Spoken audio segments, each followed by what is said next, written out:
مدامها طنقاي ቤት ሄደች ናት እቺ ልጅ ካልሞተች ልጅሽ አድንም ተብላ ተነገራት ለመዳም ማለት ነው። ቡዳ የለውም ቡዳ አረቦች ናቸው።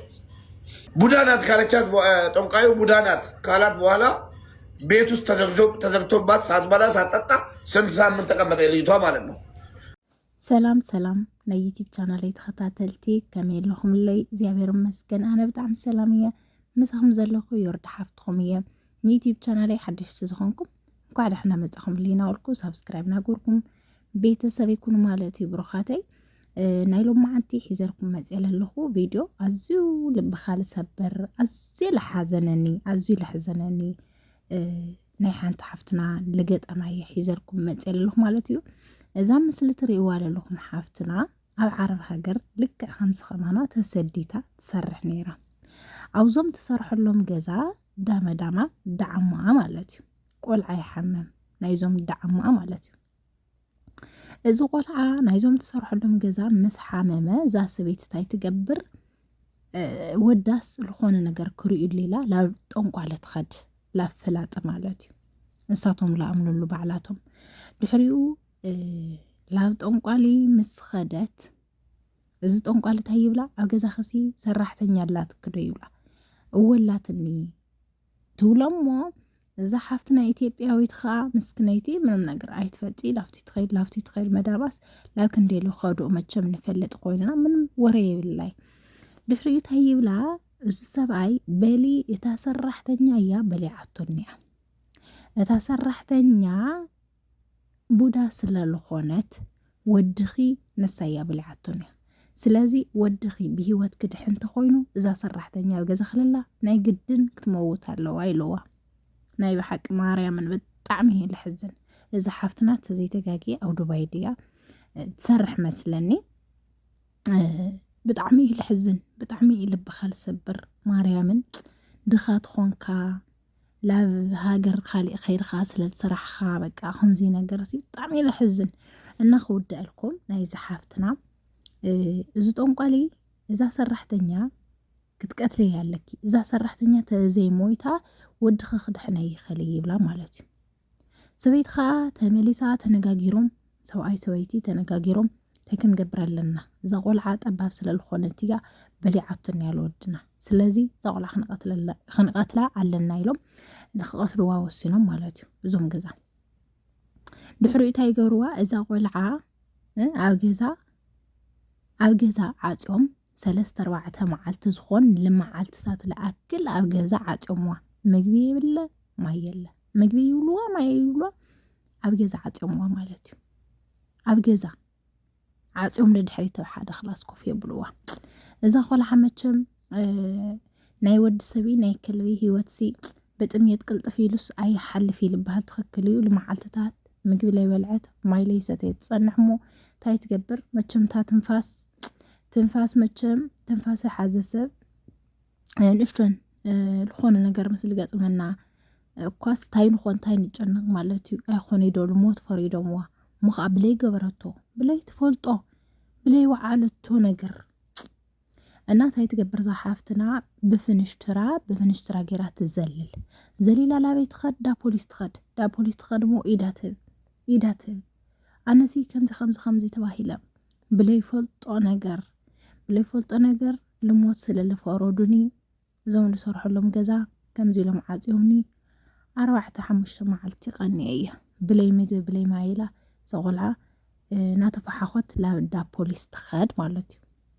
ላብ ዳ ፖሊስ መስከደት እዚ ፖሊስ ከዓ ላብ ቢሮ ኣይምልስዋ ተረዲእኩም እዛ ሓፍትና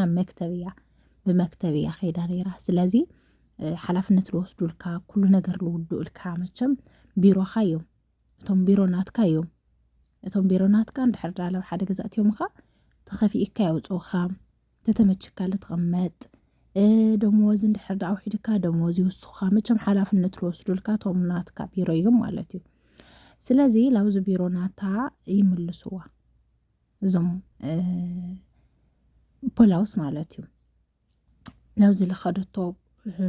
ድሕጊ ካብዞም ሕጊኻ እዞም ላብ ቢሮ ኣይወስድዋ እዛ ሓፍትና ላብ ቢሮ ምስ ወሰድዋ ግን ኣብ ሳልሳይ መዓልታ ሞይታ ባዕላ ተሓኒቓ ኢሎም እዞም ቢራ ትረዲእኩም ድዩ ባዕላሲ ህይወት ሓሊፋ ኢሎም ህይወታ ክትሕልፍ ድሌት ከም ልነበራ እማ ኣብቲ ልነበረት ተገዛ ኣብቲ ተዓፅያቶ ልነበረት ካብ ብጥሜት ልሞት ኢላ ተስፋ ቆሪፃ እኳ ሰይተሓነቐት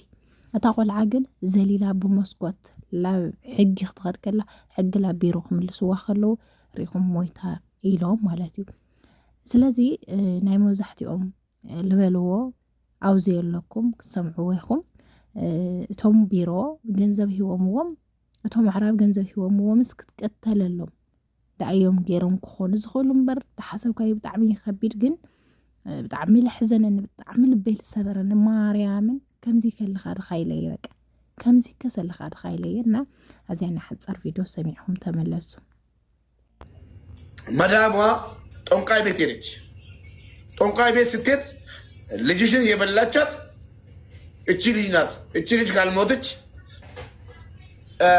ልጅሽ አድንም ተብላ ተነገራት ለመዳም ማለት ነው እቺ ልጅ ካልሞተች ልጅሽ መዳን አትችልም እቺ ልጅ መሞት አለባት ሲባል በር ዘጉባት እቺ ልጅ ማለት ነው ድምፅ አለ የልጅቷ ድምፅ አለ ሰሚ ካጣን እንጂ የሚሰማን ካጣን እንጂ ወገን መንግስት ኤምባሲ አልደረሰላችሁም ካለ እንጂ ይሄ ይፋ ያለ ነገር ነው እቺ እናት መካስ አለባት እቺ እናት መካስ አለባት ሬሳዋ የልጇ አስክሬን ወጥቶ ወደ ሀገር መግባት አለበት ማለት ነው ከዛ በኋላ እቺ ልጅ ካልሞተች ያንቺ ልጅ አደጋ ላይ ናት ቡዳዋ እቺ ናት ሰው ከተቸገረ እኮ ቡዳ አይደለም በተለይ የኢትዮጵያ ሕዝብ ቡዳ የለውም ቡዳ አረቦች ናቸው የለንም እኛ ቡዳ ናት ካለቻት ጦንቃዩ ቡዳ ናት ካላት በኋላ ቤት ውስጥ ተዘግቶባት ሳትበላ ሳትጠጣ ስንት ሳምንት ተቀመጠ ልጅቷ ማለት ነው መቼም ከቢድ እዩ ናይ ስደት ነገር ሲ ስደትካ ስራሕካ ከይኣኽለካስ ከምዚ ከሎ ድዩ ብጣዕሚ ኢለ ደንግፅ ማርያምን ብጣዕሚ ኢለ ፍርሐካ ኣብለይ ዋዕልካ እዩ ኣብለይ ትፈልጦ ነገር ቆልዓ ሓሚሙ ብእግዚአብሔሩ ሓሚሙ ክኾን ይኽእል እቲ ቆልዓ ሳቶም ግን ኢሎም ልታ ምስኪን ልታ ሰራሕተኛ ጠባብያ ቡዳያ ኢሎም ኣብለይ ዋዕለቶ ህይወታ ክትቀየር ሰሪሓ ወለዳ ክትሕግዝ ሰሪሓ ህይወት ክትልውጥ ልወፀት ህይወታ ኣጥፊኦምላ ማለት እዩ እና እዚ ክትሓስቦ ከለካ ፍትሒ ለይብሉ ክንደይ ሕልና ለይብሉ ሰብ እዩ እኒኦ ታበዓልቲ ቆልዓ ብዓብዩ ሰብ በሊዑለይ ቢያንስ ኣውፅኣ ሃገራ ክተእትዋ ልግብኣ